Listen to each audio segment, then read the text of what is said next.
প্রতিদিনের চিন্তা ও প্রার্থনা। 26শে জুলাই।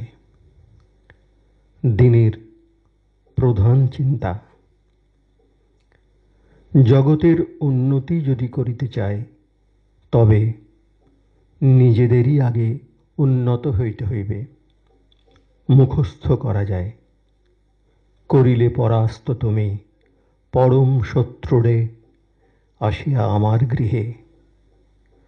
করিল পলায়ন সেজে দেখিয়া তোমারে, রাত্রি যেমন করে পলায়ন দিবসের পুণ্য আগমনে।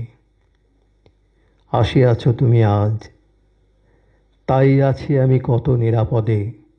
রহ প্রভু, হয়ে চিরসাথী সতত আমার কাছে। তোমা বিনা দেব নাই যে কোনো শকতি আমার। উপদেশ।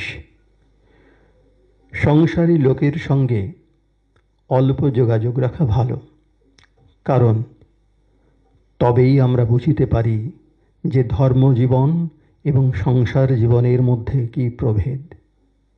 এই অভিজ্ঞতার সূত্রে আমরা জ্ঞান লাভ করিয়া অপরকেও সাহায্য করিতে পারি এবং আমাদেরও কী কাজ তাহা ভালো করিয়া বুঝিতে পারি।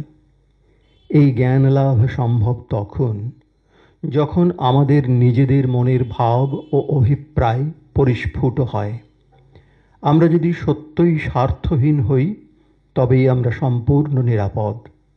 যিনি আমাদের জীবনের উৎস, তাঁহার সঙ্গে একত্ব উপলব্ধি করিয়াই আমরা জনসেবার ভিত্তি স্থাপন করি।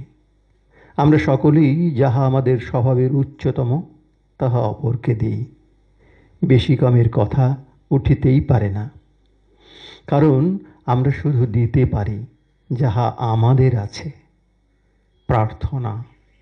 হে প্রভু, তুমি যে সকল জীবের বিশ্রামালয়, আমার প্রাণে এক নূতন আলো জ্বালাও। আমি যেন কখনো অজ্ঞানতা ও স্বার্থপরতার অন্ধকারে মজিয়া না থাকি। সকল কথায় ও কর্মে আমি যেন তোমাকেই প্রকাশিত করি। তোমার কৃপায় যেন আমি সকল জীবের মধ্যে তোমাকেই দেখিতে পাই এবং যাহা অশুভ তাহাকে যেন মঙ্গলে এবং যাহা ঘৃণ্য তাহাকে যেন প্রেমের রূপে পরিণত করিতে পারি।